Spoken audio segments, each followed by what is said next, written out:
Мы хотим просто вот квадраты рисовать. Да. Мы сами создаем потребность для пользователя. Пусть они потом этот подкаст посмотрят и исправятся. Жесткая баба. Вообще считаю, что уважать людей вокруг — это в целом must have. Дизайнеры всегда говорят, что рекрутеры плохие. Все так делают, я хочу по-другому. Не всегда ты хочешь и можешь делать то, что ты хочешь.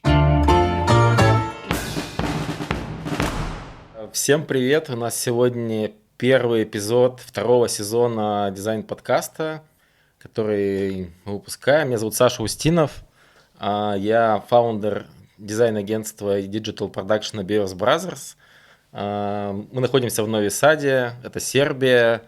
И здесь у нас классное дизайн-сообщество с дизайн-метапами. И еще мы пишем дизайн-подкасты. У нас в гостях сегодня замечательная Татьяна. Она... Привет. Привет, да. Она приехала из Белграда. Расскажи чуть-чуть про себя, чтобы людям было понятно, кто ты, чем ты занимаешься. Давай. Меня зовут Таня Дронова. Я работаю продуктовым дизайн-лидом в Яндекс Финтехе. Да, это наша мерчевая футболка. Обожаю наш финтех, поэтому сегодня, надеюсь, буду рассказывать с любовью о нем. Да, я думаю, что, конечно, с любовью. Я хотел с тобой сегодня поговорить, то есть сделать такой разговор про найм, потому что вокруг найма, я думаю, что, наверное, наибольшее количество каких-то, знаешь, слухов, не слухов, но вот каких-то таких фейков или какой-то вот непонятной истории существует. Во-первых, есть этот бесконечный антагонизм между рекрутером и дизайнером, потому что там рекрутеры всегда говорят, что дизайнеры что-то там неправильно делают, дизайнеры всегда говорят, что рекрутеры плохие. Вот. А где-то еще, да, а где-то еще в этом во всем есть арт-директор или там дизайн-лид, который тоже в этой цепочке присутствует. Вот. А еще есть вот эта сейчас история про джунов, да, которая на рынке ходит. Вот. И мне кажется, интересно будет про это поговорить с твоим опытом, потому что у тебя классный опыт. Ты работала в Ксоле, работала в Тинькове, в Яндексе, на разных позициях. То есть ты, наверное, можешь посмотреть на эту историю с разных сторон, и как, потому что ты прошла, да, там от начинающего дизайнера до дизайн-лида. Вот. Попробуем про это про все поговорить. Расскажи вначале чуть-чуть про свой опыт, чтобы у людей было понимание про то, какой путь ты прошла. Да, путь на самом деле был тернистый и долгий, потому что я вообще в целом закончила факультет экономики и на специализации менеджмента и пришла в тогда еще стартап Иксола, который работал, наверное, меньше, чем год или около года. И тогда мы только-только вот начали выходить на американский рынок, у нас все уехал, переехал туда вместе с семьей, еще вообще ничего не было непонятно. Вот, я вообще пришла работать менеджером. Я тогда была, наверное, в курсе на втором или на третьем университета. У меня работала там подруга, она говорит: Таня, давай приходи. Она вообще сама работала в саппорте. Оля, привет, если ты смотришь. Вот, Оля по-прежнему работает в этой компании, она достигла каких-то невероятных высот, если честно, до конца не помню ее должность, но там что-то типа вице-президента, что-то такое. Вот, пришла тоже на позицию саппорта, вот, но обо мне. Я пришла на менеджера, и в какой-то момент мы запускали ребрендинг, компания тогда называлась 2Pay, 2Pay.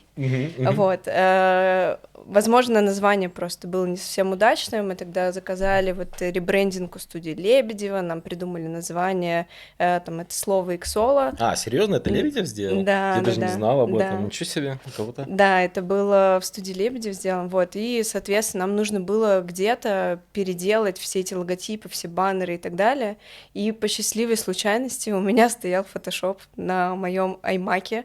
Тогда было модно, не знаю почему, но вот у нас были iMac'и в офисе, вот, и я помню, что вот первый баннер мой был вот прям типа с нуля. Я не знаю, я умела пользоваться фотошопом, потому что в моем детстве, когда вот, не знаю, мы только начали с подружками ходить по клубам, нам, значит, там клуб выдает эти фотки, мы такие, блин, а тут что-то не нравится, там ретушь, тогда, я не знаю, как-то не сильно ей пользовались, вот, а пресетов в виде фильтров тогда еще не было. И мы, значит, с подружкой открывали этот взломанный фотошоп. Так, давай аккуратней. Про эти все 90-е. Да-да-да. Вот, перекрашивала, короче, глаза, чтобы они не Мгм. были красные, зубы отбеливали, ну, короче, кожу более гладкую делали. Вот, это начало моей ретуши в карьере, наверное, как-то Ну, так. то есть ребята там увидели, что у тебя есть фотошоп, сказали, ты будешь дизайнером. Нет, ну, примерно на самом деле так и было. Просто была просьба, Мгм. давай переделаем логотип на баннере. Ты Мгм. сможешь заменить одно на другое. Мгм. А поскольку, ну, это не был какой-то фотошопный файл, не PSD или PSD, какой... да. Мгм. Да-да-да, блин, я уже забыла. Вот, это был прямо вот PNG-шка какая-то, которую нужно было взять, заменить в ней фон, логотипы, вот это вот все. Ну, короче, было сложно, интересно, мы справились. Вот, и каким-то образом вот ко мне начали приходить с задачами типа, а можешь нарисовать большой квадрат, сверху поменьше, а снизу темненький квадрат? Я такая, ну да, могу, вот типа форму какую-то нарисовала, еще что-то. Проходит 2 месяца, ко мне приходит тогда CTO и говорит, вот админка. Я говорю, окей, классно, говорит, типа, так это ты нарисовала. Я такая, в смысле? Он говорит, ну я приходил, тебе квадрат, ты просил там, типа, нарисовать. Вот это ты нарисовала. Вот это моя первая админка была. Понятно. Вот оказывается, как в Excel Да. делают админки, мы поняли. Но это было очень давно, Да-да-да. да, и супер неправда. Мгм. Потом, конечно же, тогда еще просто информации никакой не Ну было да. там про дизайн и так далее. Я продолжала работать менеджером, но при этом вот какие-то штуки такие... Но тебе нравилось, да? То есть вот ты, Да, было прикольно. то есть тебя сразу, получается, это зацепило. Да-да-да. Ну, я думаю, что без этого, Мгм. да, наверное, вряд ли ты продолжала заниматься. Ну да-да-да. Вот. А потом как-то со временем, не знаю, вот начало отделяться вот именно дизайнер диджитал, из него начал выделяться вот этот UX, UI дизайнер, типа, что это такое? Вот тогда как-то вот это вот на волне стало, что, оказывается, можно не только лендинги рисовать, а вот еще можно про путь пользователя как-то думать или еще чего-то. И вот, наверное, вот в моем треке я, к сожалению, не помню года, у меня с ними беда всегда, но мне кажется, это был 2008-2010, вот где-то так, начало отделяться UX, UI от обычного дизайна, и Мгм. я тогда поняла, что, ага, а в фотошопе-то в целом мне не так интересно, мне интересно думать про путь пользователя, и там, оказывается, еще и разные устройства бывают, и еще они по-разному работают, а еще можно анимацию добавить, и еще чего-то. Вот, и вот тогда как-то вот на меня это прямо волна информации, тогда еще из американского медиа, наверное, только можно было подчеркнуть, Ты на потому английском что читала, да, это все? да, я читала на английском, я переводила с Google Translate, если Мгм. что-то вообще было непонятно, статей было очень мало, и вот прямо тех, кто прокопал вот эту историю именно на русском, тоже было вот прям вот по крупицам собирать. Мгм. И тогда еще, наверное, было, ну, конкретно в моем сообществе на работе было странно обсуждать дизайн. Ну, то есть вы там что, скругление обсуждаете? То Кому есть, это да, вообще люди не интересно? думали про то, что есть какие-то Да-да-да. сценарии и так далее. Да-да-да-да. Просто типа Золотое потом... сечение, кому это интересно? Вы о чем? Мы хотим просто вот квадраты рисовать. Да. Круто, круто. Да. Слушай, Вот. ну вот это классный опыт, мне кажется, то, что ты так вот рассказываешь, когда ты прошла путь с самых базовых каких-то вещей, Базовая настройка. с базовой настройки, да. Интересно, мне кажется, да, ведь рынок сейчас очень поменялся, потому что, Мгм. во-первых, стало информации огромное количество, есть курсы, есть менторинг, можно там менторинг взять, еще что-то сделать, с одной стороны. А с другой стороны, конечно, я просто сейчас тоже там вспоминаю свой путь, то есть там, когда я начинал, было там, миллион лет назад, и этого рынка фактически еще не существовало. Вообще рынка дизайна как бы не было как такового. Я помню, я искал первую работу свою в газете объявлений. Прикинь, да, то есть это там не было Да. даже интернета, но это неважно. То есть, с одной стороны, сейчас огромное количество информации и возможности прокачаться. С другой стороны, рынок гораздо более конкурентен, Мгм. потому что, во-первых, сейчас все хотят, чтобы человек перформил сразу. Во-вторых, ну и количество соискателей достаточно большое. Но с другой стороны, и вакансий сильно больше, чем там раньше, да, условно. Мгм. Вот. Интересно, знаешь, про что, может быть, тоже вот здесь вот чтобы ты сказала, насколько меняются требования, поменялись вот за, там, не знаю, за 5 лет требования к дизайнерам, которых нанимают в продукт. Очень сильно. Можешь сравнить, было стало. Да, я, наверное, вот могу даже сравнить 2010. Мгм. Я в Иксоле проработала 5 лет, была там одним дизайнером, потом у нас второй появился. И вот уходя, это получается, не знаю, там 15-16 год, я работала еще годик в стартапе, а потом переехала в Москву в Тинькофф. И вот в стартапе после Иксола, где я работала, это на самом деле тоже международная компания сейчас, G-Core, это дочка Wargaming, они предоставляют CDN и DDoS услуги, протекцию от DDoS. Вот, тогда мы назывались SkyPark CDN, и вот нашу компанию купил G-Core, собственно. Вот. Я проработала в этом стартапе год, я была на позиции арт-директора, и это, конечно, вообще абсолютно не то же самое, что арт-директор в каком-то биг-техе. Ну, тогда Тинькофф был прям на пике, я приходила на позицию для меня ниже, но я понимала, что я наберу сейчас сильно больше опыта, то есть я с арт-директора тогда перешла на позицию вот сеньор-дизайнера. Это было лучшее решение, потому что столько опыта мне в этой компании, наверное, ну вот на тот момент в текущем стартапе я бы, наверное, его не получила. Вот, и в Тинькове я проработала вот 2,5 года, и возвращаясь к твоему вопросу, насколько сильно поменялся рынок, и что вообще сейчас требует от людей, ну, там, от специалиста, наверное, ну вот я могу по своей команде, да, судить, и по тому, как мы нанимаем, и каких людей мы ищем. Первый пункт и самый важный — это инициативность и самостоятельность. Вот эти вот два неразрывных качества, которые мы вообще ценим в специалисте, помимо каких-то хардов, в человеке должна присутствовать вот инициативность, проактивность. Мы ждем, что он будет сам инициировать для себя работу. Это на самом деле показатель взрослости и зрелости. Человек таким образом меня как руководителя будет разгружать от каких-то задач, он будет подсвечивать что-то, ходить, там, я не знаю, акценты расставлять, важность подсвечивать того же самого дизайна и так далее. Вот. И если говорить, что было вообще 5 лет назад, когда, ну, там, даже больше уже получается, или 8 лет назад, в Тинькове потребность была просто в человеке, который может разложить сложные сценарии. Из задачи, которая эфемерно описана, или ее практически этого описания нет, ты говоришь, а давайте сделаем вот так, вот, а мне так хочется. И мы тогда еще вообще не опирались ни на какие исследования, что-то вообще. Ну, типа, у нас не было лаборатории, мы пытались это организовать, и у нас на последний год моей работы должна была появиться лаба, но у нас был один-единственный исследователь, в итоге там с ней у нас много чего тоже, мы всяких инсайтов подловили, но потребности тогда на рынке, вот именно в качественном исследовании, именно в Тинькове не было. Или правильно, в Т-банке уже говорите. Не, почему тогда это был Тинькофф? Ну да, Тинькофф банк. Но при этом, да, если ты говоришь, не было, но при этом решения все равно делались классные. Да, и это, знаешь, вот для меня тоже было удивительно. В Тинькове тогда, ну, сейчас не могу сказать, какая культура была, но тогда культура была такая, что мы сами создаем потребность для пользователя. Мы не спрашиваем у него, что ему нужно.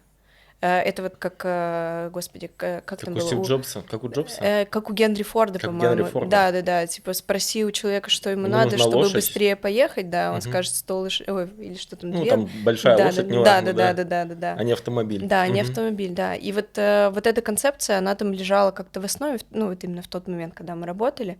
И, возможно, это тоже меня вот заряжало, что вообще я в целом могу своим умом, своей работой влиять на какой-то дизайн, продукт. Тогда еще приходило тоже, это был UI, UX, продукта, наверное, не было. Вот именно продуктовый дизайн, вот прямо вот его такое название, оно, наверное, вот сформировалось лет 5, мне кажется, всего назад. Слушай, ну это, мне кажется, я вот недавно слушал интервью Тинькова с Лизой Остинской, вот, и он там говорил, что типа, мы были первый финтех вообще в мире. Поэтому то, о чем ты говоришь, когда, то есть вы что-то делали, чего в принципе не было, и опираться-то особо не на что было. То есть как можно спросить, ну условно понятно, что можно, но все равно ты не можешь взять и там посмотреть какие-то бенчи, там еще что-то там, потому что это просто не существует. Но это вот и как раз культура инноваторства такая классная. Слушай, Да, это вот очень важно, да, о чем ты говоришь, про то, что человек должен быть самостоятельным. Мы вот у нас это в команде называем агентность. То есть человек должен быть агентом влияния, субъектом, который сам берет на себя ответственность и начинает что-то делать. И это, конечно, большой вопрос, насколько этому можно научиться где-то на курсах или там в менторинге. У меня нет на него на самом деле ответа, потому что либо это есть у человека в какой-то степени, от природы, либо нет. Мне кажется, что действительно работает, это если человек попадает в команду, где такая культура, активно насаждается, да, и приветствуется, тогда у него такие качества начинают усиливаться. Вот, насколько это в процессе обучения на каких-нибудь курсах возможно развить, у меня нет ответа на этот вопрос. У меня, наверное, знаешь, какой ответ здесь? Это должна быть настройка пользователя, назовем это так, характеристика человека. Личностное качество. Личностное такое. качество, да, но его абсолютно точно можно прокачать или улучшить за счет психотерапии. Я всем советую всегда. Вот, потому что это какая-то глубинная штука, почему человек не инициирует какую-то деятельность. То есть у него за этим стоит какой-то блок, у него есть какие-то но, какие-то не, почему я не могу, а как меня воспримут, а кто я такой. А может быть, он боится ответственности. То есть если я это сделаю, то мне же нужно будет за это отвечать. А если это кому-то, не знаю, руководству не понравится, а если это плохо выстрелит, вот. И вот это, наверное, стоит покопать людям, почему они не хотят быть ответственностью, почему они хотят быть на заднем фоне, на заднем плане, они хотят быть руками. Это тоже нормально. Это нормально, Да, и в каждой разные команде да, могут да, да. такие люди быть, Да, они да, тоже да. нужны. Да.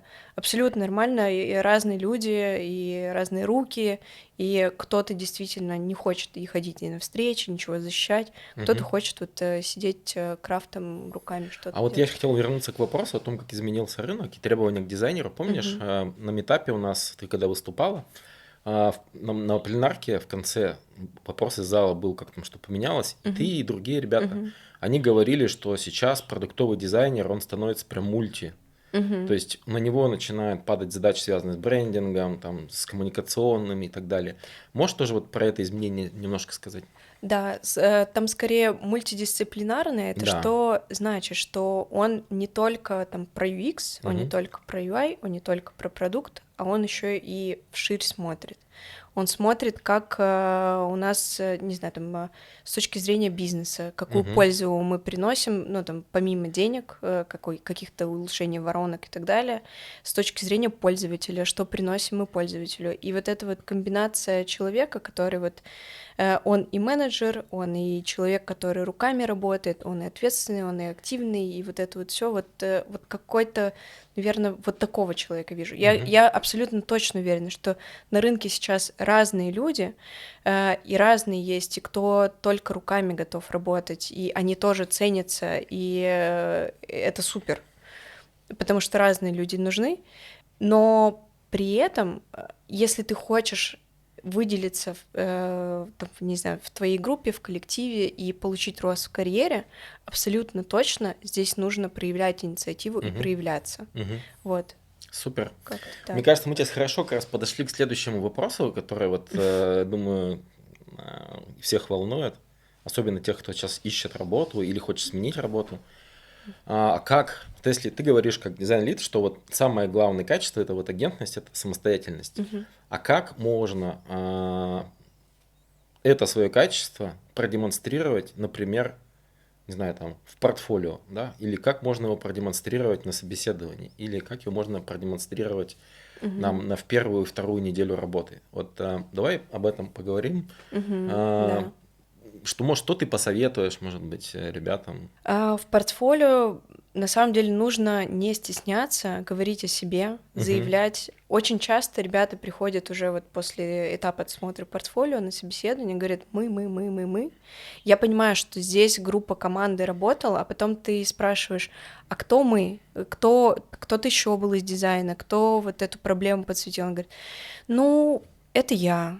И то есть я понимаю, что человек начинает стесняться своего опыта, Мгм. он начинает закрываться, он почему-то начинает шерить ответственность, и вот это тоже типа фактор того, а почему ты шеришь ответственность? Мгм. Ну, вроде у тебя же классная какая-то штука была. Мгм. Вот, соответственно, ну, там, первый этап — это научиться рассказывать о себе, о своем опыте. Если мы говорим про резюме, про портфолио, пишите там, какая была у меня роль, что конкретно я сделал, как это повлияло на метрики, какое влияние на бизнес, на пользователя и какие вообще результаты. Это результат именно вашей деятельности. Мгм. Рассказывать о том, что вы умеете складывать 500 экранов там друг за другом, это, наверное, ну там, если говорить про уровень джуна, мидла, тоже, да, пожалуйста, ну, типа, рассказывайте. Я могу заспекать там что-то и что-то, Мгм. смотря куда вы идете. Мгм. Вот. Если говорить уже там про более сеньорные позиции, там руководящие, лидовские, тут, конечно, больше вот про какой-то и про people management можно рассказать, и про какие-то бизнесовые задачи там и так далее. Вот я конкретно там от своей команды, если тоже вы смотрите, жду, что ребята тоже будут инициировать, креативить, какие-то фичи придумывать, там еще чего-то. И это тоже классно положить себе в портфолио. Мгм. Ты сам залидировал какую-то штуку, ты её придумал, и этим еще пользуются миллионы пользователей. Ну круто же. Да, конечно, да, это круто. То есть твой совет состоит, во-первых, в том, чтобы человек перестал стесняться своего вклада, начал его активно выделять, Да, продавайте себя. продавайте себя, да, Мгм. активно выделять Мгм. и действительно подсвечивать то, на что повлияла его работа. Да, да, да. Не просто Да. в общем рассказывать, мы сделали проект, Да. да. И второй момент, который тоже хочется сказать, вот прям на самом собеседовании, если вы уже прошли отбор там рекрута, там портфолио и так далее, и вас позвали на собеседование с нанимающим менеджером-дизайнером, Мгм. не стесняться, не говорить о себе, то есть говорите о себе, не стесняйтесь этого Мгм. делать. А второе, вообще, это такой навык, который почему-то очень сложно дается ребятам, storytell. Мгм. Постройте его заранее. Расскажите, было так, проблема была такая. Да-да-да. Этап 1, этап 2, финал, сделали это и вот это, и повлияли на вот тот и тот. Очень зачастую вижу ребят, которые очень классно работают, крафт руками, типа собирают анимации и так далее, но как же скучно они об этом рассказывают, Мгм. как у них плавают мысли, как они уходят из одной степи в другую, потом возвращаются, потом снежком. Прорепетируйте. И вот мой, наверное, совет конкретно на моих собеседованиях: очень жду какого-то слаженного рассказа, если это презентация, если нет презентации, даже вот вы рассказываете какой-то свой кейс разложенного с фигма по экранчикам, двигайтесь постепенно. Какая проблема, как к ней подступились, почему пришли к такому решению и такой результат. Мгм. Слушай, ну это, мне Вот. кажется, очень хороший, важный совет. Вообще, я бы советовал даже записать свой рассказ на камеру, Да, на да, да. телефон, просто поставить штатив и записать, и потом посмотреть его. И, в принципе, человек даже сам видит всегда, где он там заминка, где пауза, где еще что-то. Мгм. Тут надо перестать бояться смотреть на себя со стороны, да, как раз вот Да. попробовать. И мне кажется, да, репетиция это очень важно, потому что по факту, ну, давайте будем говорить честно, собеседование это все равно стресс Ну, для конечно. Ну человека. да, да, Это да, стресс. на самом деле с обеих сторон. Конечно, да. И поэтому этот стресс как можно снизить? Ну, просто порепетировать, да, Мгм, попробовать мгм. пройти этот путь несколько раз, и это поможет очень сильно. Да, да, да. Вообще, в целом, вот даже репетиция не на камеру, а вот, не знаю, возьмите мужа, маму, сестру, брата, расскажите им 2-3 раза свой рассказ, у вас уже будет мысль где-то в голове, Мгм. как я иду, Мгм. потому что даже история, рассказанная из жизни, вот они первый раз произошли, вы рассказываете с супер деталями, очень подробно, вы супер взволнованы, а третий, четвертый, пятый раз, не знаю, спустя 5 лет вы рассказываете ту же историю, ой, да там было. Ну, Мгм. сейчас я расскажу 3 слова. Все, вы срезали свой рассказ, потому что вы уже не первый раз рассказываете. Ну вот. Да, это еще часто как раз такие вот репетиции, ну, условно, такие рассказы, они позволяют вспомнить что-то. Мгм. Вспомнить какие-то интересные детали, Мгм. подробности о проектах, которые ты, может быть, и ну, не будешь вспоминать, когда ты просто смотришь на какой-то макет, который там сделал, ну, условно. Да-да-да. Да, это интересно. Вот. Скажи, пожалуйста, какие вообще редфлаги ты вот можешь как дизайн-лид ну, обозначить? Очень хотела избежать этого вопроса, Да, вот не получится. чтобы не Ну, можешь, подсказать. можешь сказать все неправильно, и мы потом звездочку поставим, что это как бы, Да-да-да. может быть, это все и не так. Да, на самом деле, ну вот прямо самый открытый, мне кажется, и очевидный red flag — Мгм. это говорить плохо о своих коллегах, с которыми вы пришли к какому-то результату. Мгм. Даже несмотря на то, что он может быть плохой, успешный, там все виноваты. Частенько слышу от ребят: да блин, да они все, да вот это я тут все вообще сделал, все на мне держится. Это вот, кстати, важно тоже держать баланс между мы и я. Мгм. И очень часто люди говорят мы, когда все хорошо. Но когда все плохо, это Говорят, они, они. Мгм. да, а я супер. Мгм. Ну вот, но для меня это, наверное, вот флаг номер один. Но тоже важно понимать из контекста, что конкретно произошло. И можно корректно сказать о не получившемся каком-то результате или там, не знаю, почему именно мне не понравился этот проект и почему он шел сложно, и как-то сгладить углы. Да, будет откровенно, точнее, не так откровенно, но будет правдиво, Мгм. и будет уважительно. Вообще считаю, что уважать людей вокруг — это в целом must have. Да, это очень, мне кажется, важная тоже мысль про уважение. Это же показывает то, как человек в кризисных ситуациях себя ведет, в том числе, Мгм. да, насколько он будет либо брать на себя проблему, либо он будет чувствовать, будет командным игроком, либо он, наоборот, Да, да, да. будет спрыгивать и говорить, ну, это вот там где-то накосячили, а я поэтому не буду это решать. Да, да, да. Да, вот интересно, насколько, как ты думаешь, как вот к этим качествам прийти? То есть, какой путь ты бы порекомендовала человеку? Потому что сейчас есть разные траектории, люди говорят на рынке по разной траектории, кто-то говорит, ну, надо вот взять, прийти на курсы, закончить какие-то курсы, потом взять менторство за безумные деньги, и потом там что-то еще. Кто-то говорит, ну, нарабатывайте портфолио, делайте, участвуйте в каких-то проектах, концепциях некоммерческих и так далее. Вот, кто-то говорит, устройтесь куда-то джуном, там, работайте, набирайтесь опыт, пускай это будет даже не продукт, а студия, а потом постепенно будет у вас какой-то карьерный путь.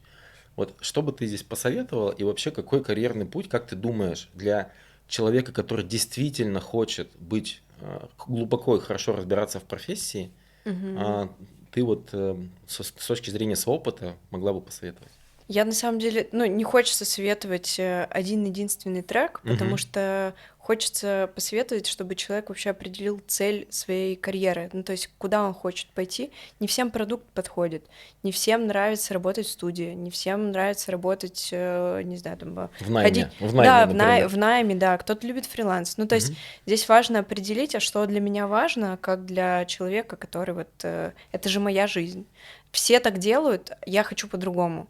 И вот это по-другому нужно для себя определить. Ну, или как все, ну, типа, тоже норм. Вот, поэтому здесь, наверное, вот не хочется говорить, что, типа, сначала пойдите туда, потом там наберитесь этого опыта. Абсолютно точно, если вы стартуете с нуля, и вам хочется вообще какого-то получить быстрого знания, абсолютно точно идите на курсы. Все, что мы черпали за 10 лет, уложили в 1 год, и это настолько большое сейчас преимущество перед, ну, там, мной 10 лет назад, если бы я знала, что, оказывается, вообще-то есть обучение, Мгм. там, продуктовому дизайну, там есть вообще какие-то, да, ну, короче, разные нюансы, которые бы мне упаковали, мне не нужно было набивать шишки самостоятельно, это бы сильно сократило мой рост в карьере, Какие ну, курсы ты именно посоветуешь? срок. А, Блин, британка, наверное, топ, ББЕ, ну, по классике, вот что-то А такое. если вот без вот таких супер топовых для людей, у которых, например, меньше денег, которые Мгм. меньше готовы, ну, у них нет там возможности сразу заплатить кучу денег за курс. Поскольку я работаю в кредитном направлении, Взять возьмите кредит. рассрочку. Не, ну тоже Ну, как вариант, ну да. да, как вариант, это, конечно, не панацея, но что хочется сказать, что вообще в целом в open source очень много лежит разного материала, который также можно читать. Ну, Мгм. типа, вы выбираете трек, по которому можете идти. Вы можете упаковать это, ну, в платный курс и пойти на платный курс за деньги, и вам это расскажут. А можете ходить в интернет. Интернет у нас открытый, любой ресурс. Google Translate работает, чат GPT тоже на уровне. Чат GPT $20, $22 в месяц. Покупайте, вот у вас бесплатный курс, На английском же очень ментор. много бесплатных курсов лежит. Тем более на Udemy очень много Мгм. действительно разного всего, и я проходила на этом Udemy тоже кучу всего. И что хочется сказать? Если есть страсть и жажда к чему-то новому, я думаю, что в целом, наверное, не преграда сесть, изучить этот вопрос просто вот Мгм. каким Мгм. инструментом? То есть Самостоятельно или с курсы помощью для кого-то? тех, кто с нуля, это must-have, потому что позволяет быстро получить базу Ну, must-have по возможности, по скажем так, возможности. да, но Ну да, либо там ты сам Мгм. будешь учиться, либо Ну кому-то да, да-да. заплатишь, а потом что? Да-да-да. Потом что дальше после курсов? Вот, кстати, хочу сказать, что некоторые ждут окончания курса Мгм. и не начинают ничего делать там в параллель, Мгм. не работают, не ищут работу или там какие-то подработки. Всегда можно знания на курсе приземлить на что-то реальное. Мгм. Возьмите, перерисуйте текущий какой-то продукт, интерфейс, как вам кажется, с тем знанием, которое вы сегодня получили, приземлить его. И я всегда говорю, что своим сотрудникам, что, не знаю, ребятам, которые приходят на менторство, не делайте столько, сколько вас просят. Всегда делайте больше. Задача состоит из 2 пунктов. Всегда делайте 3, лучше Мгм. 4. Мгм. Всегда смотрите шире. Но слишком широко тоже плохо. Но ограничьте себя вот хотя бы на 3 пункте, потому что это дает как вам личностный рост, так и вот если начинаете работать с руками, тоже делайте больше. Мгм. Вас попросили сделать интерфейс, запрототипируйте его, сделайте анимацию, посмотрите, как это вообще работает вживую, а какие можно идеи накрутить. И, ну вот, не знаю, это вот просто из какого-то личного примера, как и мне это удалось тоже в карьере там получить какой-то буст и в качестве там прохождения собеседований в том числе.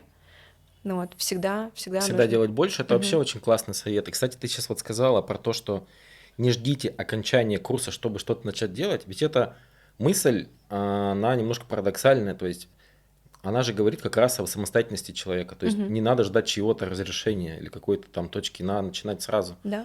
делать. И действительно, когда человек приходит, вот представим, приходит человек на собеседование после курсов, и он говорит, ну вот мы сделали работу, то есть финальная там, ну какая-то вот работа, финальная, дипломная. С одной стороны это классно, с другой стороны это говорит о том, что вот он сделал ее, потому что это нужно было сделать. Мгм. А если он приходит на такое же собеседование и говорит, а я еще там в процессе друганам своим что-то сделал, а тут я вот концептик переработал, а тут что-то еще, это показывает, что человек, ну, как бы, во-первых, горит всем этим делом, а во-вторых, то, что он может сам себе придумывать цели, да, и вот получается портфолио Мгм. уже Все побольше. так, все Даже если так, это да. будут какие-то, может быть, полунаработки, неважно, это все равно классно. Я помню, что в своей жизни вообще собеседовала парня, ему было 16 лет, он еще учился в школе, и он просто по фану перерисовал ВКонтакте, выложил на Дрибл, и у Мгм. него там была какая-то прикольная анимация, он поработал над иконками, там освежил цвета, вообще в целом сделал такой рефреш продукта, и прям, ну, смотрелось очень классно. И просто вот его работа где-то залетела, она промелькала. Мы тогда нанимали человека, мы с ним связались. Хочешь работать у нас? Ну, забавный момент, он очень хотел, но мама не пустила. Слушай, ну я думаю, Она что сказала, да, сначала нам нужно в университет университет, пойти, да, а потом пойти на блин, это, работу. кстати, Но это вот, ты знаешь, это времена 2000-х, вот да, типа середины, конца интересно. 2010. Я просто, я вот ты рассказала про себя, что ты вообще училась не на дизайнера. Мгм. Я тоже учился не на дизайнера. Я с 3-го курса работал по факту, чтобы просто там диплом родителям потом показать, М, ну, и учился одновременно, да, то мгм. есть. Но вот сейчас, мне кажется, как ты думаешь, вот сейчас ситуация все-таки такая, что нужно получать образование, да, или нет? Это точно не будет лишним. Мгм. Конкретно мое образование, не скажу, что оно мне что-то дало. Мгм. У меня есть очень большая претензия к образованию, которое я получила, Ага. потому что я платила за него сама, я работала, и потом доучивалась на вечерку, потому что решила, что мне работа дает сильно больше какого-то прикладного знания в менеджменте, нежели на том курсе, где я его заканчивала. Вот, но единственная неоспоримая штука, которая вот дала, во-первых, это терпение, Мгм. а во-вторых, не всегда ты хочешь и можешь делать то, что хочешь, точнее, вот так вот. Ну, это, кстати, прикольные мысли. Да. А, Иногда, знаешь, вот приходит проект, тебе приходится его сделать, потому что надо, и вы уже начали, его нужно закончить, и там кто-то его ждет, и вы там что-то. Хотя не факт, что это прям что-то, что тебя Да-да-да. вдохновляет. Да-да-да. И то же Мгм. самое с образованием вот у меня было. Я поняла, что у меня разочарование пришло вот реально на третьем курсе, Мгм.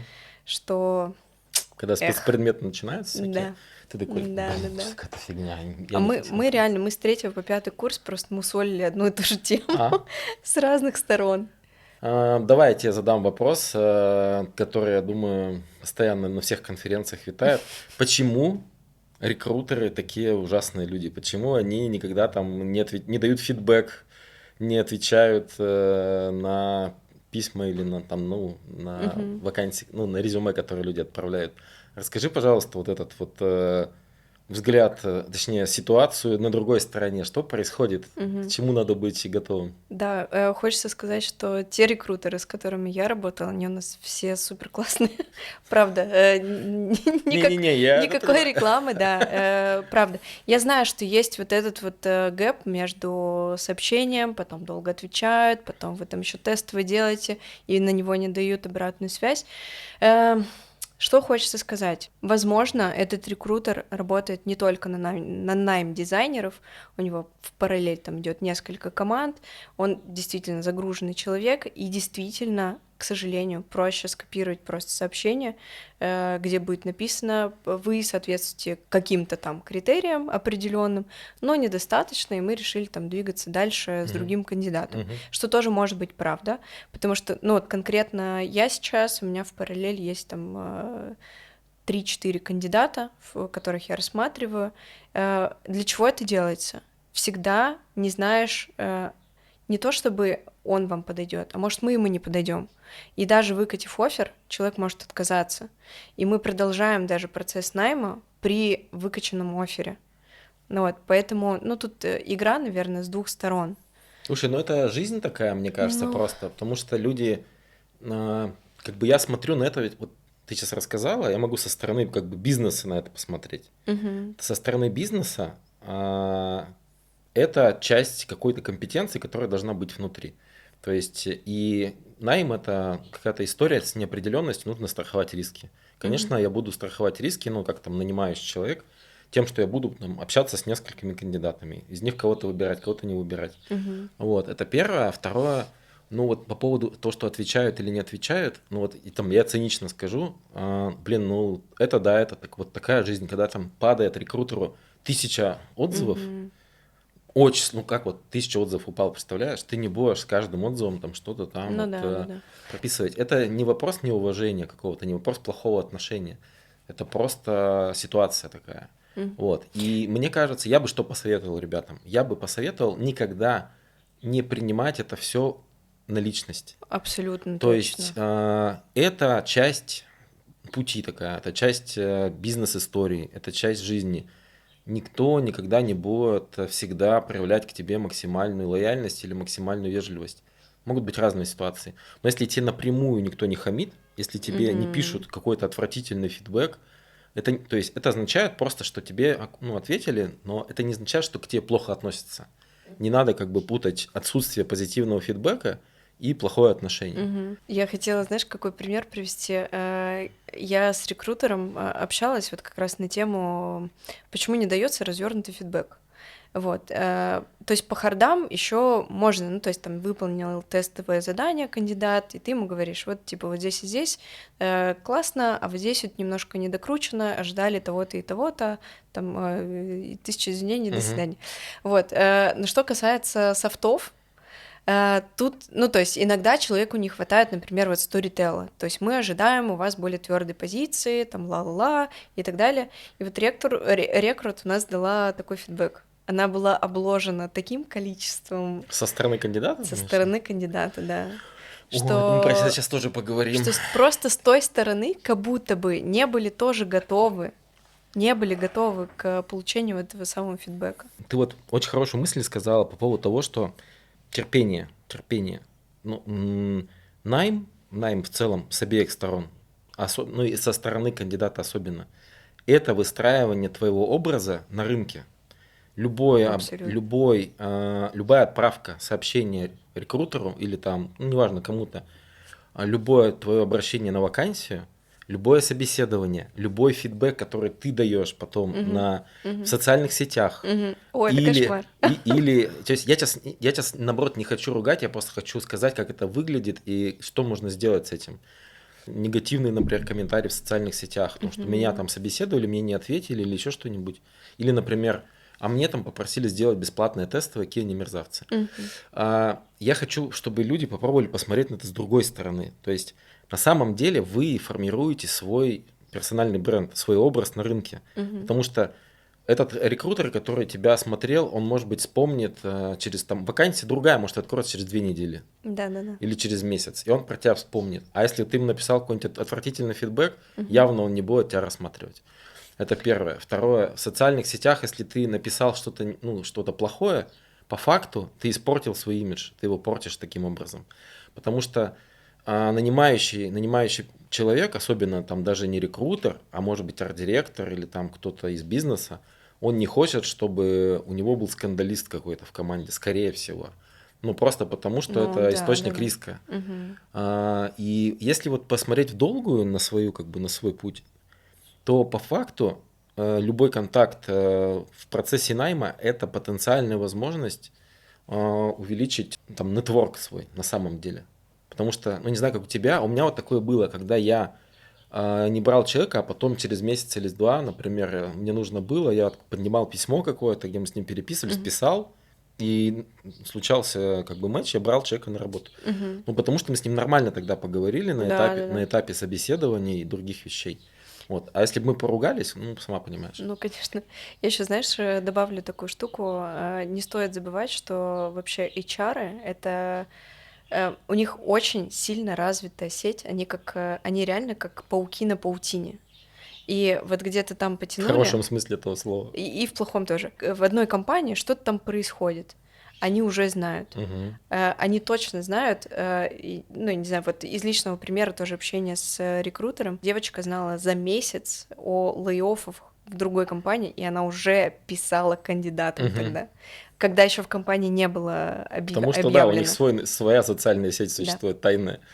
Вот, но я, кстати, в защиту HR хочу сказать, что большинство-то из них, ведь они действительно горят своей работой, и они конечно, да. хотят нанять классных ребят. Мгм. У них нет цели кого-то затопить или кому-то сделать плохо или обидно.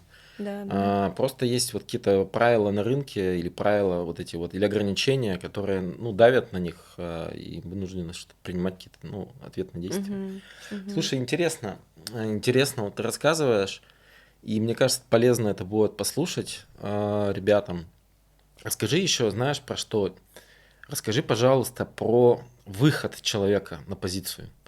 Потому что, ну, как бы многие думают, мне сейчас дали оффер, меня приняли. Вот как первое время работы выглядит с точки зрения лида? Ну, Мгм. вот первое время работы у новичка с точки зрения лида, на что он смотрит? И в целом, как бы, о чем этот этап? Почему он важный? Мгм.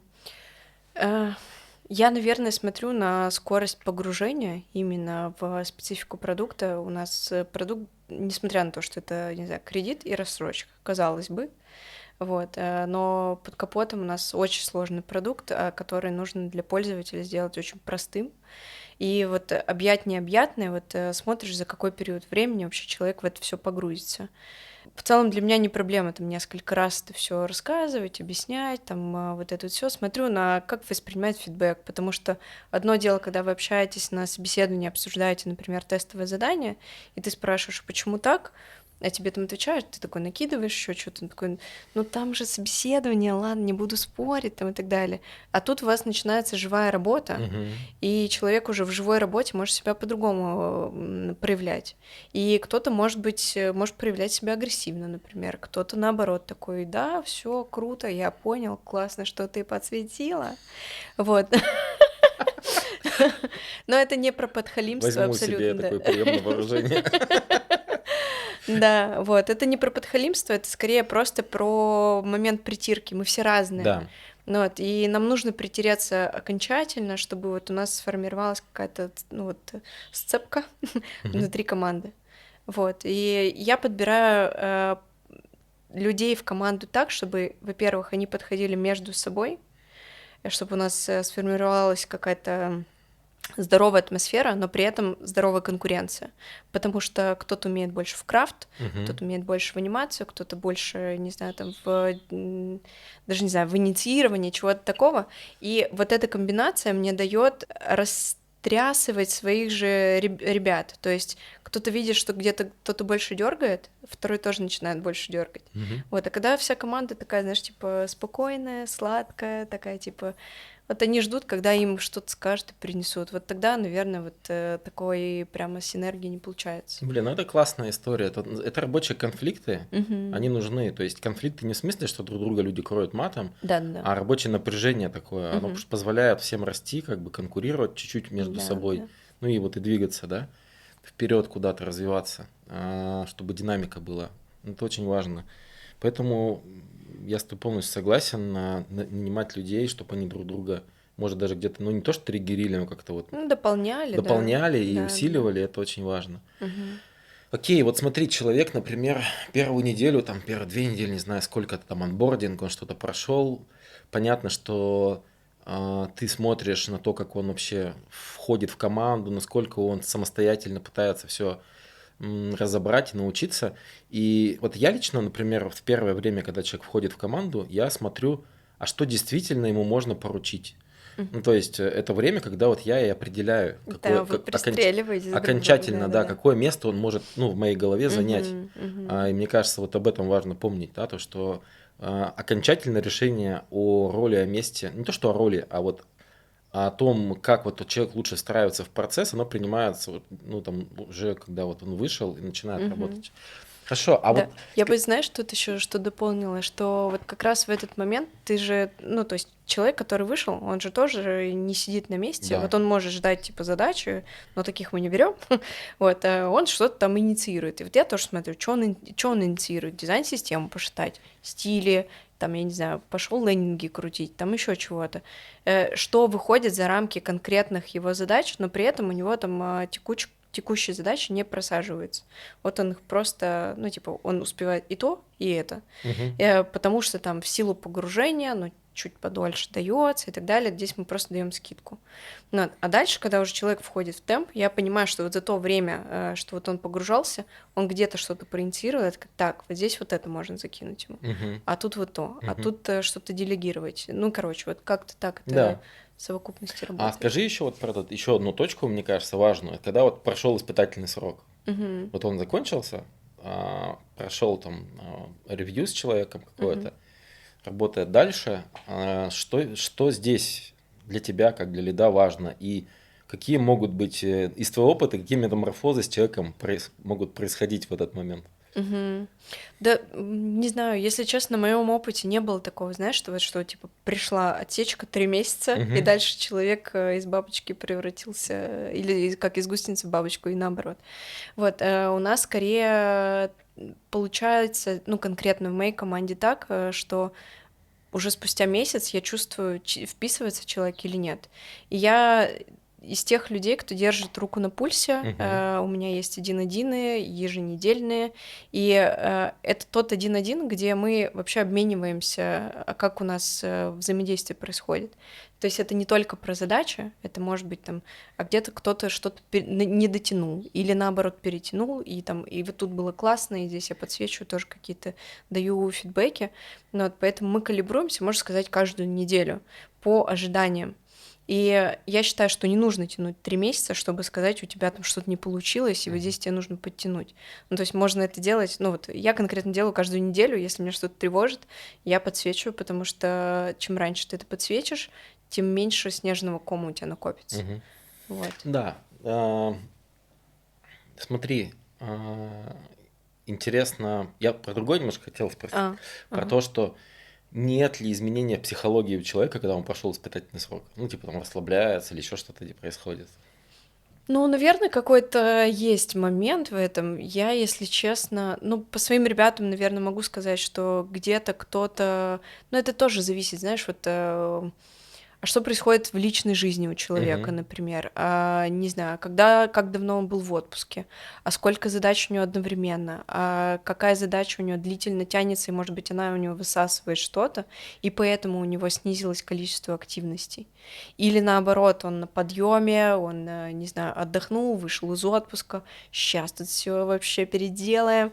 Вот, но такие, ну, есть и взлеты, и падения, назовем это так, Ну, то есть есть ты плато. такой внимательный, ты внимательный руководитель такой, то есть ты как Я бы надеюсь, хочешь что да. разобраться, ну, те там, то есть ты не из тех, кто такой, так, мне не важно, какой ценой, Не, сейчас мы вы... все сделаем, а тебе важно еще и понимать, как бы, да, какие обстоятельства складываются вокруг человека. Да, да, да, да, да. Мгм. Ну, блин, мы все люди, и мы еще тоже, например, можем болеть, и есть какие-то штуки, которые нас тревожат, и, не знаю, у кого-то, там, я не знаю, в личной жизни, правда, переживания, есть переживания насчет здоровья, вот, и какие-то такие штуки тоже можем на этих 1-1 обсуждать, вполне нормально, считая, что, ну, выходить чуть-чуть за рамки рабочей среды, это вполне себе ок, Мгм. просто чтобы знать, что происходит. Как ты считаешь, есть ли какой-то особенный путь у людей, которые, например, пришли в продукт из курсов или, может быть, пришли из студий? Чем они отличаются?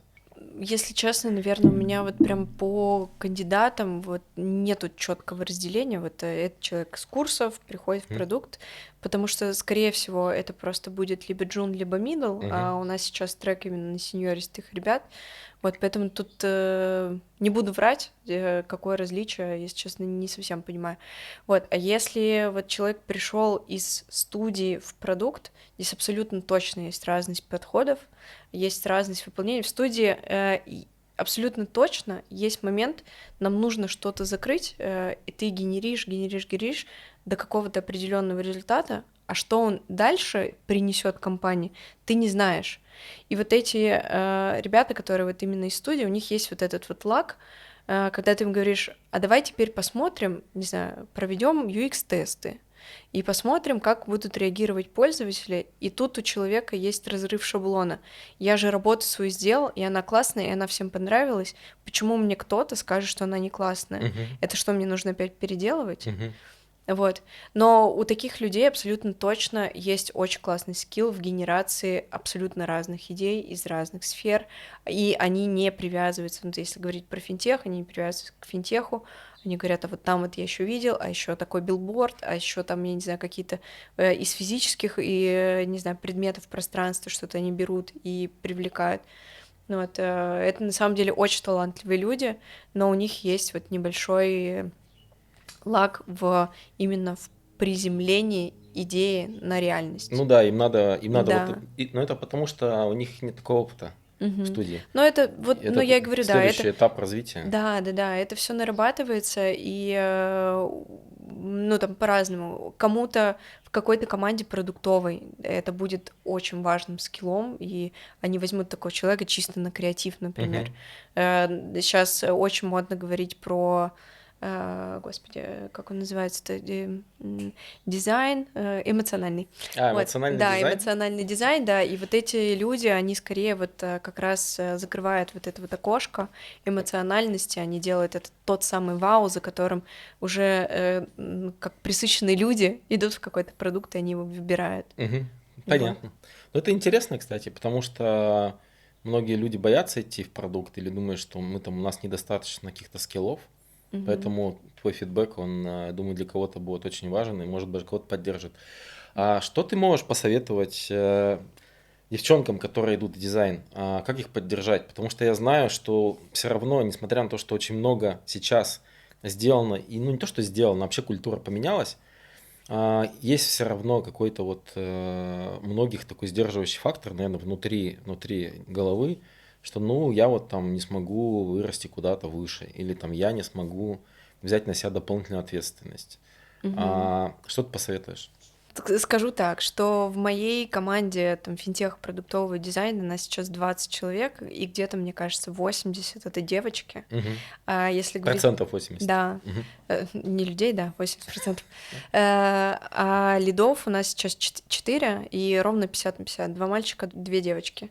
Вот, и, соответственно, и конкретно у нас, наверное, я хочу считать, что нету какого-то сексизма в плане, кого поставить именно на лидовскую должность там, и так далее.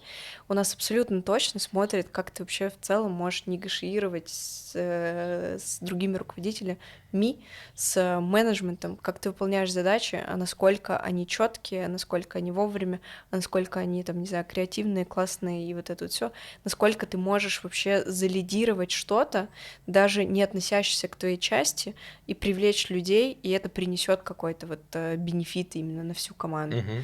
Вот, поэтому если говорить, ну, там, про женщина или мужчина, это скорее просто должны быть качества человека. Но я абсолютно уверена, что вот если говорить про какое-то российское общество, да, и выходить за рамки Москвы, потому что Москва — это не Россия, как говорится, Мгм. вот, если я вообще сама из Перми, и там абсолютно точно есть... Я из Екатеринбурга, привет. Привет, да. Вот, абсолютно точно есть перекос именно вот в сторону мужчин, мужчина-руководитель, там есть какой-то сексизм все-таки существует. И я, если честно, даже думала вот на эту тему, да, что когда женщина является руководителем, и она вот такая строгая, там добивается, там еще чего-то, за глаза почему-то всегда говорят жесткая баба. Мгм. Но когда все то же самое Делает делает мужик, все мужчина, говорят, да, говорит, сильный да, руководитель. вообще он так все затащил, ну, типа, почему? Меня эта штука возмущает. Согласен. Я общался я проводил отдельный метап на тему как раз гендера и всего остального. Я специально позвал девушек, чтобы как бы вот больше было такой концентрации мнений, Мгм. может быть даже гиперболизированно, неважно. Вот.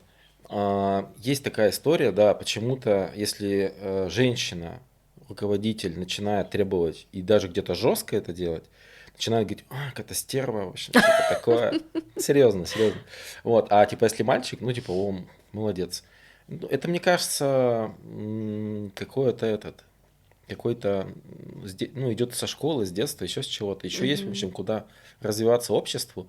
Но я на самом деле с тобой полностью согласен. То есть вот у меня, например, там было несколько арт-директоров компании, и было несколько арт-директоров девчонок. Ну, то есть я смотрю в первую очередь на качество человека, Мгм. вот, чем на пол. Но при этом все равно я вижу на конференциях перекос ну, выступающих там и так далее. То есть это В еще... сторону парней, ты Да, имеешь да, в виду? да, да, да, Мгм. да, да. Я не знаю, с чем это связано, но вот, например, когда я на метапы приглашаю, там стараюсь там где-то 50 на 50 держать. Знаешь почему? Потому что вот я же общаюсь со спикерами, Мгм. и я прям с ними разговариваю. И я заметил, что многие... Почему вообще этот вопрос поднял? Многие классные, супер клевые директора или дизайнеры, они почему-то немножко, ну, девчонки, они стесняются немножко про себя говорить, а мальчики, они такие, типа, да, я выступлю, как бы, да. Вот, и я поэтому как раз вот сейчас с тобой разговариваю, в том числе для того, чтобы я хочу сказать, не надо стесняться вообще, не надо Да, да, да. стесняться, надо выступать, надо говорить про свой опыт, потому что он классный. Ну, это вот А, в начале, да, мы с тобой говорили, это в целом это все про психологию, психотип человека, и если вам хочется расти и проявляться и так далее, возьмите себе ментора, возьмите коуча, возьмите психотерапевта, это все из головы. Думать о том, что меня осудят, а как на меня посмотрят и что обо мне подумают, это абсолютно лежит только в голове человека, потому что о вас не думает никто. ну да, хорошо. Плохо могут подумать. Да. А вот есть такое мнение, да, что российский, там, ну, условно, дизайн там российский, он как-то впереди планеты всей. Но ты вот сейчас в процессе интервью несколько раз сказала, что я там подчеркнула тут из англоязычного источника, тут и тут. То есть, что нет, не впереди планеты всей. Мне кажется, нет. Нет? Но, блин, что у нас в топе, мне кажется, вот последний из эмоционального дизайна, кто сделал супер обновление, это Airbnb. Да. Они точно не русские чуваки. Вот, у них абсолютно эмоциональный дизайн, они все переделали, иконки, все эти отклики, это вот все микроанимации, которые на тебя влияют как на пользователя. Мгм. Они незаметны, но они с тобой. Вот, если говорить про финтех, правда, финтех российский, он прямо топ. Все финтехи или банкинги, которыми я успела попользоваться в момент там иммиграции иностранные, или которые вообще там видела где-то в рефах, ну, правда, просадка очень сильная, пользоваться зачастую даже невозможно, потому что ты не понимаешь вообще там логику этого Мгм. приложения, все очень сложно. Ну, то есть надо смотреть скорее не на страну, а смотреть на отрасли. В каких-то Да, отраслях да, да, там условно российский дизайн в топе, например, в да. финтехе или ну, там, в банках, еще в чем-то, Мгм. а в других историях совершенно нет, да. То есть Да, да, надо да. как бы смотреть шире. Шире точно. Мгм. Но вот если тоже там про эмоциональный дизайн какой-то говорить, я не знаю, знаешь, нет, Drinkit, Да, это да, да, да. вот у них есть апка, заказ кофе, пока ты куда-то идешь. К сожалению, я им не пользовалась, потому что, ну, у нас его У тут нас нет. его нет, да. Надо в Дубай Да, съездить да, где-то. да, да. Но он офигенно круто отрисован, прямо дрибл-шоты, каждая страница, очень классно. Есть некоторые у меня, конечно, вопросы по глубине вложенности, не знаю, там, когда ты проваливаешься кофе, Сценариев? потом в Мгм. булку, потом Мгм. еще добавить сахар или еще чего-то, и вот ты уже в этом лимбе, в этой норе находишься, и ты не можешь кнопку нажать, назад нажать. Ну, короче, есть момент, Ну да.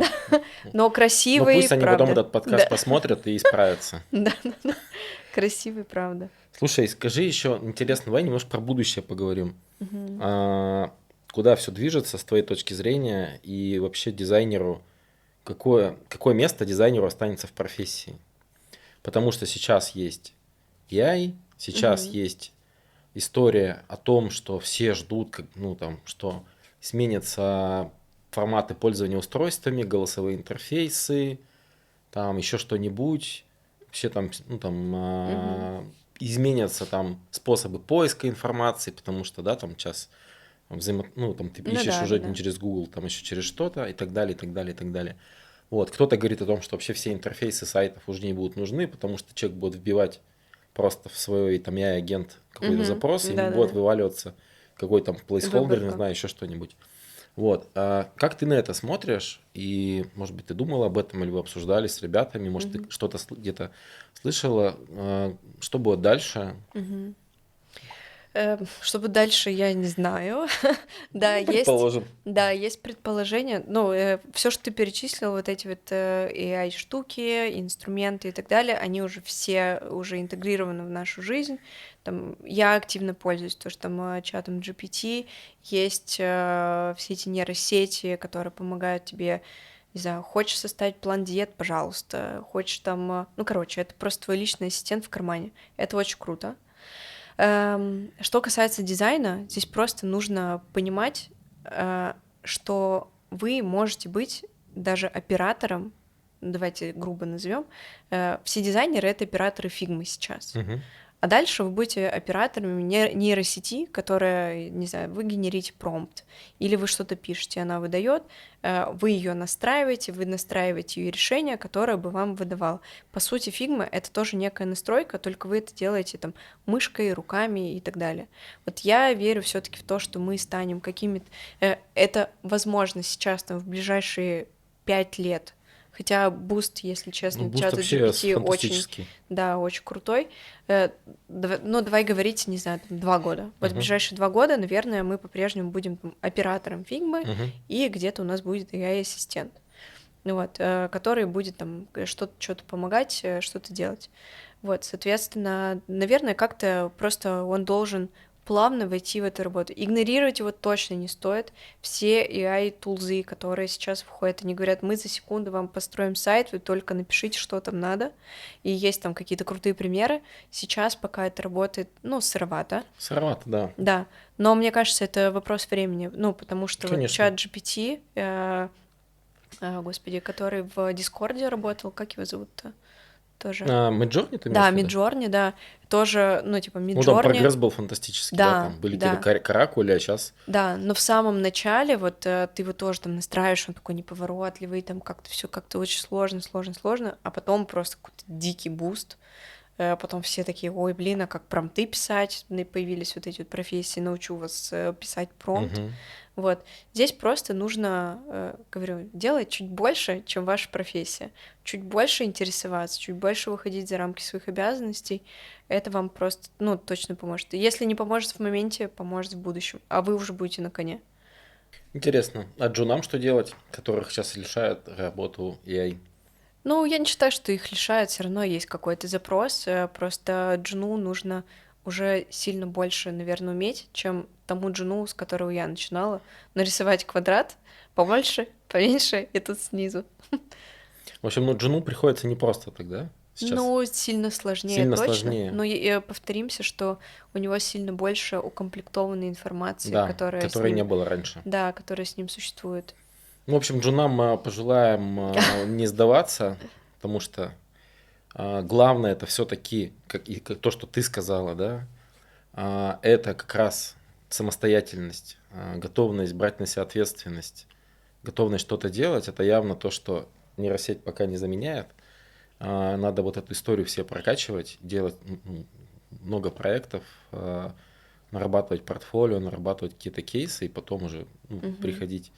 Вот, думать немножко, ну, как бы, мне кажется, что сейчас просто и через AI и вообще рынок поменялся, что, может быть, скорость вхождения в профессию, скорость роста внутри профессии, она стала больше, чем раньше была. Да, И вполне. надо быть к этому просто готовым. Ну, то есть, что ты больше будешь искать работу чуть-чуть, дольше будешь проходить из компании в компанию и расти в компании будешь там дольше, чем раньше. Ну, такая вот, сейчас такое время, надо просто к себя к этому приготовить, чтобы лишний раз не расстраиваться, Мгм, не мгм, ставить себе каких-то несбыточных ожиданий, а потом, мгм. ну, падать духом и так далее. Ну да. Но я, знаешь, еще скажу так, что всегда где-то на рынке кому-то нужен фриланс. Да, Хоть что-то поделать. Это может быть не в Москве, это может быть удаленно, это может быть в другой стране. Но всегда есть потребность что-то сделать. Вот. Нужно чуть-чуть тоже поискать просто на стороне, если это интересно. супер. Слушай, спасибо, что ты сегодня пришла. Мне Спасибо кажется, мы тебе, что позвал. интересно поговорили.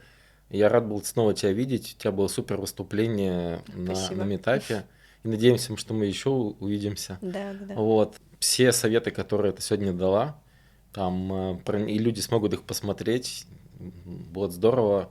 Подписывайтесь на канал, ставьте лайк, колокольчики, все на свете. Вот, мы дадим ссылку на твои каналы, на твои какие-то Мгм. Да, да, выступления, еще на что-то. Вот. да. Все, Спасибо. увидимся. Да, Спасибо, тебе тоже пока-пока. спасибо.